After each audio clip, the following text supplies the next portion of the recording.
Ilmu pengetahuan sangat berkembang pesat di dunia. Salah satunya adalah ilmu administrasi. Mungkin kita sudah tidak asing lagi dengan kata administrasi, karena segala kebutuhan kita tidak akan terlepas dari kata administrasi. Dengan berkembangnya waktu dan kebutuhan manusia yang semakin kompleks, administrasi dibedakan menjadi dua, yaitu administrasi negara dan administrasi niaga. Menurut Leonard Dwight dalam bukunya yang berjudul Introducing the Study Public Administration, ilmu administrasi atau administrasi negara adalah segala aktivitas atau kegiatan untuk pemenuhan kebijaksanaan negara.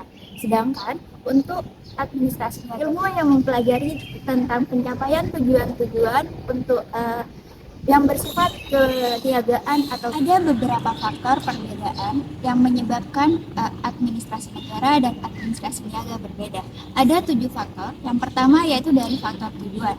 Dari faktor tujuan, administrasi negara bertujuan untuk memenuhi kesejahteraan masyarakat karena terlepas dari sistem politik atau perekonomian suatu negara. Sedangkan kalau untuk administrasi niaga, yaitu untuk melangsungkan kehidupan suatu organisasi atau perusahaan yang dimana hal ini disebabkan karena adanya modal. Sedangkan untuk faktor yang kedua yaitu faktor motif. Di faktor motif, administrasi negara dalam pelaksanaannya bermotifkan memberikan pelayanan efisien atau seefektif mungkin. Sedangkan untuk administrasi niaga dari pelaksanaannya bermotifkan kepada penghasilan atau pendapatan profit yang sebesar-besarnya. Faktor yang ketiga yaitu dari sifat pelayanan. Administrasi negara dalam sifat pelayanan harus memberikan pelayanan yang setara atau tidak membeda-bedakan. Bagaimana yang sudah tertuang dalam Undang-Undang Pasal 27 Ayat 1 yang berbunyi, seluruh warga negara bersamaan kedudukannya di dalam hukum dan pemerintahan dan wajib tinggi tanpa ada kecualinya. Sedangkan untuk administrasi niaga itu sendiri dalam sifat pelayanan yaitu membeda-bedakan. Dikarenakan di administrasi niaga yaitu mengutamakan faktor yang keempat yaitu dari wilayah yurisdiksi. Administrasi negara memiliki wilayah yurisdiksi seluas negara tersebut atau sebesar negara tersebut. Sedangkan untuk administrasi niaga yaitu mempunyai wilayah yurisdiksi di suatu perusahaan atau organisasi yang bersifat faktor kelima yaitu faktor kekuasaan. Administrasi negara memiliki kekuasaan langsung dari rakyat yang diwakilkan oleh lembaga negara. Sedangkan untuk administrasi niaga memiliki kekuasaan dari modal, dari skill atau dari tingkat manajerial yang dipunyai. Yang keenam yaitu dari orientasi politik. Di administrasi negara berorientasi pada politik netral, artinya tidak memihak siapapun. Sedangkan di administrasi niaga berorientasi politik memihak, yaitu memihak kepada suatu individu atau suatu perusahaan yang akan memberikan dia suatu profit. Yang ketujuh yaitu dari cara kerja. Administrasi negara dalam proses jalannya sedikit lambat dikarenakan approach legalitas yang digunakannya. Sedangkan untuk administrasi niaga yaitu lebih cepat dibandingkan administrasi negara dikarenakan lebih menggunakan legalitas profit. Poin yang kedua yaitu tentang perbedaan administrasi, manajemen ilmiah, dan manajemen non-ilmiah. Di sini ada 4 faktor pembeda dari ketiga hal tersebut. Yang pertama, di faktor pertama yaitu dari filsafat yang digunakan. Administrasi dan manajemen ilmiah menggunakan filsafat people-centered, yang artinya di administrasi dan manajemen ilmiah melihat manusia itu sebagai sosok yang berorientasi, bercita-cita, dan memiliki rasio. Dari rasio tersebut, maka manusia bisa mendorong untuk ke jalan yang efisien. Sedangkan untuk administrasi niaga lebih berorientasi politik job-centered, yang artinya lebih memihak ke tujuan-tujuan yang harus dilaksanakan.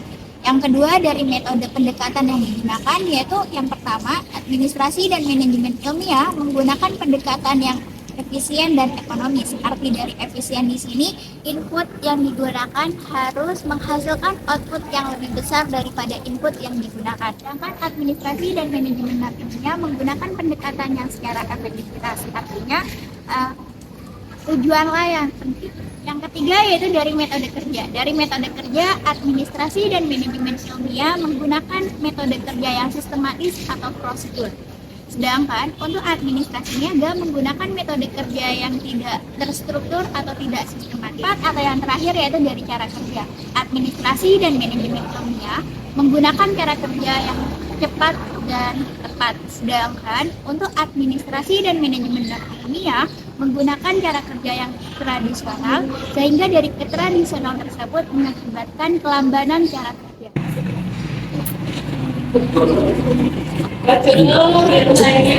Baik, di sini saya akan melanjutkan penjelasan dari teman saya. Di sini saya mendapatkan poin ketiga dan keempat, di mana poin ketiga dan keempat ini sifat-sifat pemimpin dan tipe pemimpin. Yang poin ketiga yaitu ada sifat pemimpin, di mana tugas terpenting dari seorang pemimpin untuk memaksimalkan pekerjaannya dengan baik memiliki ciri-ciri sebagai berikut, yaitu kondisi fisik yang sehat sesuai dengan tugasnya.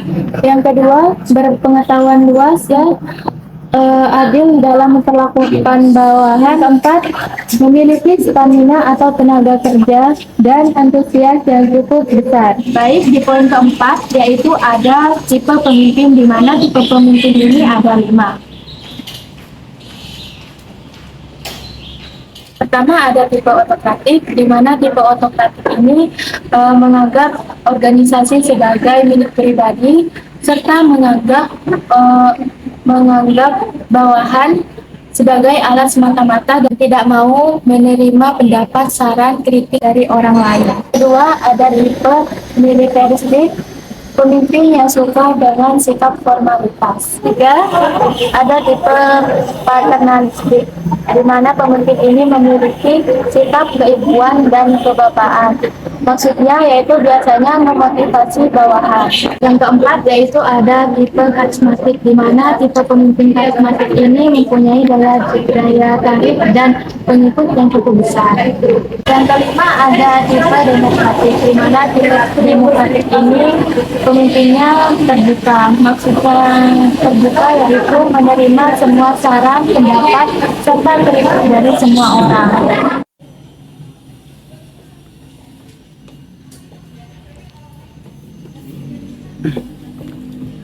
Saya akan melanjutkan presentasi dari teman saya tadi, dan saya akan menjelaskan tentang menjadi pemimpin yang baik. Di mana menjadi pemimpin yang baik itu ada teori-teorinya. Teori yang pertama teori genetik, di mana teori genetik itu pemimpin itu tidak dibentuk, akan tetapi sudah dari lahir sudah menjadi pemimpin dikarenakan dengan bakat-bakat alami yang luar biasa sejak lahirnya. Yang kedua teori sosial, di mana teori sosial itu pemimpin harus dipilih, dididik dan dibentuk, tidak lahir begitu saja. Teori yang ketiga teori ekologis, di mana teori ekologis itu disebut pemimpin itu memang sudah ada sejak awal, tetapi juga harus berusaha untuk mengembangkan soft skill untuk menjadi pemimpin. 6. Perbedaan administrasi dan manajemen, di mana administrasi itu fungsi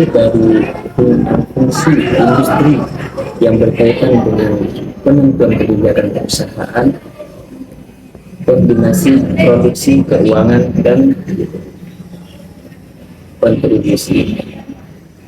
distribusi. Di mana manajemen itu fungsi industri yang berkaitan melaksanakan kebijakan dalam batas-batas yang ditetapkan oleh administrator. Oke.